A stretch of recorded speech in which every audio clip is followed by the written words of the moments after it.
Hello friends, स्वागत है आपका मेरे यूट्यूब चैनल @from546 पर। आज की वीडियो में हम जो हमारा जो टॉपिक रह रहा है अधूरा विराम चिन्ह, उसी को कंप्लीट करेंगे आज। तो उसी को आज कंटिन्यू करते हैं विराम चिन्हों के बारे में। हमने पिछले वीडियो में देखा था कि हमने 7 विराम चिन्ह है जो उनके बारे में समझा था कि अल्प विराम किसे कहते हैं, अल्प विराम कब लगाया जाता है, अर्ध विराम कब लगाया जाता है, उप विराम, पूर्ण विराम, विस्मयादि बोधक, प्रश्नवाचक चिन्ह और कोष्ठक के बारे में मैंने आपको बताया था। और आज की वीडियो में हम इसको कंटिन्यू करते हुए अगले विराम चिन्हों के बारे में जानेंगे। तो 8वां नंबर का जो हमारा विराम चिन्ह रहने वाला है आज का, वो रहेगा योजक चिन्ह।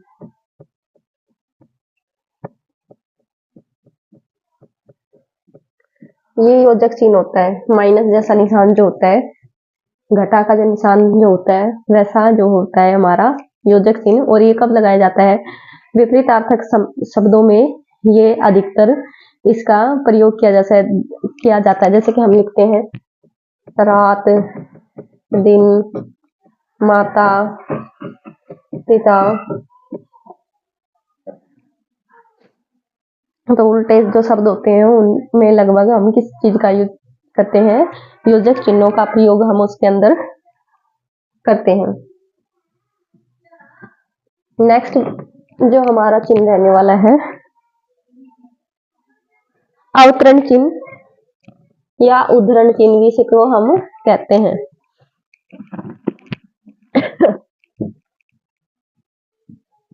उद्धरण चिन्ह या फिर अवतरण चिन्ह। अवतरण और उद्धरण चिन्ह जो होते हैं ये 2 प्रकार के होते हैं। एक तो होता है इकहरा उद्धरण और दूसरा होता है दोहरा उद्धरण चिन्ह। इकहरा जो होता है उसका जो सिंबल होता है ये होता है, इसको हम क्या बोलते हैं इंग्लिश में? इन्वर्टेड कॉमास बोलते हैं ना। ये 6 बनेगा इस तरीके से। और ये चिन्ह कब लगाए जाते हैं? तो ये इकहरा उद्धरण चिन्ह जब हम लगाते हैं, किसी भी पुस्तक का नाम लिखते हैं, किसी भी इम्पोर्टेंट जो होता है हमारा न्यूज़पेपर, उसका नाम लिखते हैं। और दोहरा चिन्ह, अवतरण चिन्ह हम यूज करते हैं जब हम किसी भी कही हुई महान हस्ती की कही हुई बातों को उसी वे में हम लिखते हैं। जैसे भी इकहरा उद्धरण चिन्ह के उदाहरण देख के हम इसमें 9 और 10 हो जाएंगे ना भाई, 9 और 10 इकहरा उद्धरण में आ जाएंगे। जैसे हम लिखेंगे द टाइम्स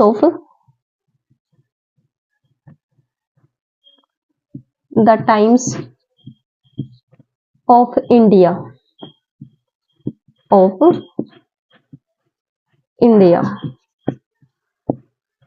इम्पोर्टेंट न्यूज़पेपर है। तो इसको हम इन्वर्टेड कॉमा के अंदर, इन्वर्टेड जो कॉमा है उसके अंदर हम लिखेंगे। या किसी की पुस्तक का नाम लिखते हैं रामचरितमानस, इसको भी हम किसके अंदर लिखेंगे? इन्वर्टेड कॉमा में। या फिर और कोई बुक ले लो आप, महाभारत, इसको भी हम किस में लिखेंगे? इन्वर्टेड कॉमा में हम इसको लिखने वाले हैं। दोहरा उद्धरण चिन्ह में हम क्या करेंगे? उसकी किसी भी महान हस्ती की कही हुई बात को उसी वे में कहना। जैसे मैं लिखूं महात्मा गांधी, इन्होंने क्या कहा था? करो या मरो का नारा दिया है ना। इनकी कही हुई बात को ऐसे कैसे लिख दिया मैंने? तो हमने कौन सा जो चिन्ह है उसका प्रयोग किया है? उसमें हमने दोहरा उद्धरण चिन्ह का प्रयोग किया है। दूसरा हम लिख लेते हैं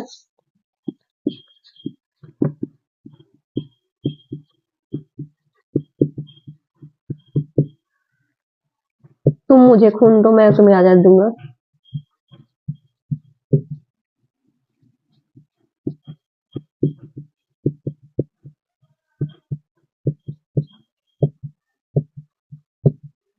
इसे हम इन दोहरा उद्धरण में इन बातों को लिखते हुए हम दोहरा उद्धरण चिन्ह का प्रयोग करते हैं। एक बार फिर से समझ लेना, उद्धरण चिन्ह दो प्रकार के होते हैं, इकहरा उद्धरण और दोहरा उद्धरण।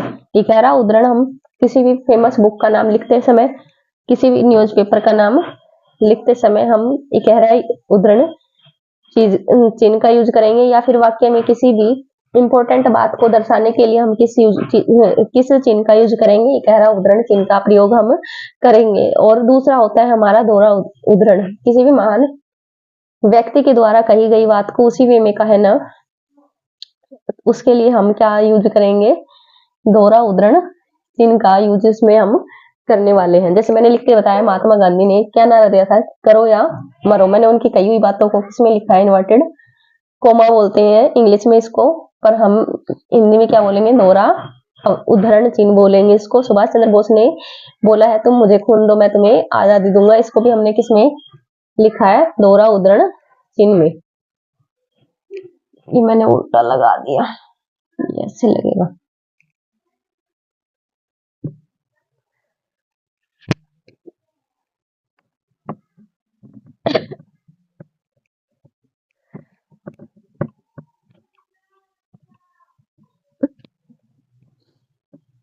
अगला चिन्ह हमारा लाघव चिन्ह, जिसका यूज तो बच्चे करते हैं लेकिन उसका मतलब उनको पता नहीं होता।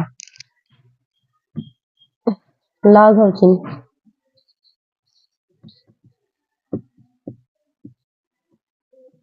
लाघव चिन्ह कैसा होता है, ये जो हम सर्कल लगाते हैं ना, किसी भी अक्षर, किसी भी शब्द के पीछे ये जो डॉट लगाते हैं उसको क्या बोलते हैं हम, लाघव चिन्ह। जैसे हम लिखते हैं डॉक्टर, तो डॉक्टर को हम ऐसे ना लिख के कैसे लिख देते हैं, डॉक्टर। प्राथमिक, हमारे स्कूल के अधिकतर अक्षर हम यूज करते हैं, तो प्राथमिक लिखा और प्राथमिक लिख के ऐसे लिख दिया, तो ये भी हमारा सही माना जाएगा। और ये हमारा कौन सा चिन्ह है, ये हमारा लाघव चिन्ह है। पाठशाला लिखते हैं और पाठशाला के लिए भी हम इसका प्रयोग कर देते हैं, पाठशाला लिख के और लाघव चिन्ह का हम इसमें प्रयोग कर लेते हैं।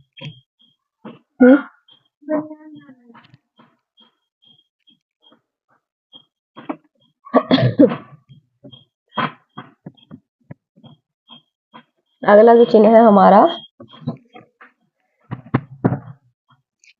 आदेशात्मक चिन्ह।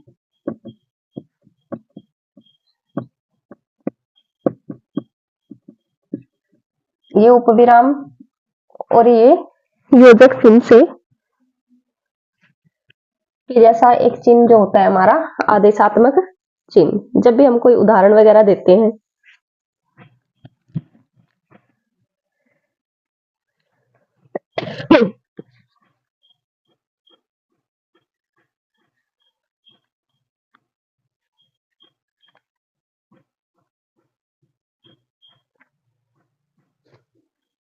आदेशात्मक चिन्ह, जैसे कि हम कभी उदाहरण लिखते हैं तो उसके आगे क्या लिख देते हैं,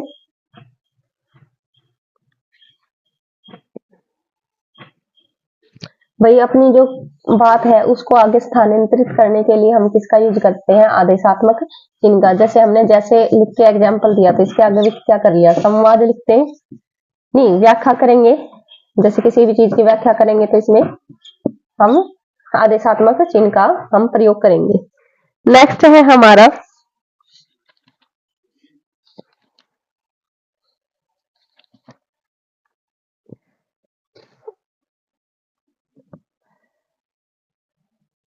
रेखांकन। नेक्स्ट हमारा रेखांकन चिन्ह है, जो कि क्या है, इसको हम क्या बोलते हैं, अंडरलाइन भी कह सकते हैं। किसी भी जो कोई भी हम अगर हम निबंध लिखते हैं, पैराग्राफ लिखते हैं, उसके अंदर इंपॉर्टेंट लाइन को दर्शाने के लिए, इंपॉर्टेंट शब्दों को दर्शाने के लिए हम उसके नीचे ये रेखांकन चिन्ह का यूज कर सकते हैं। नेक्स्ट है हमारा लोप चिन्ह।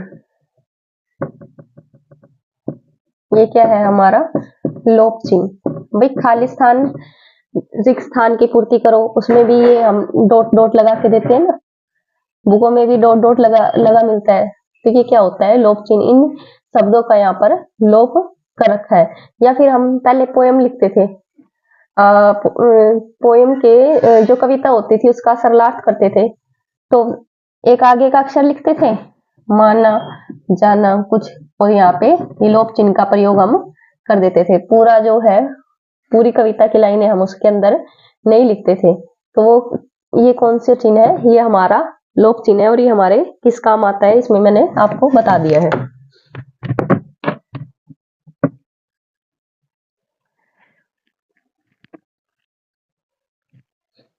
नेक्स्ट है हमारा पुनरुक्ति सूचक। पुनरुक्ति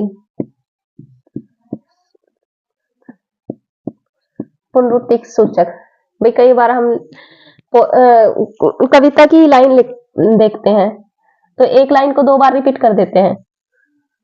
एक लाइन को क्या करते हैं, 2 बार रिपीट करते हैं, तो उसको हम पुनरावृत्ति को रोकने के लिए क्या करते हैं, मैं अपनी तरफ से ही लाइन बना रही हूँ। सवेरा हो चुका था, और इसी लाइन को 2 बार रिपीट अब मेरे को करना है, तो मैं क्या करूंगी, इसका पुनरुक्ति सूचक चिन्ह लगा दूंगी मैं। तो इससे क्या पता लगेगा कि यही लाइन दोबारा लिखी गई है, कि आगे की लाइन में यही लाइन जो है इसकी पुनरुक्ति दोबारा से हुई है।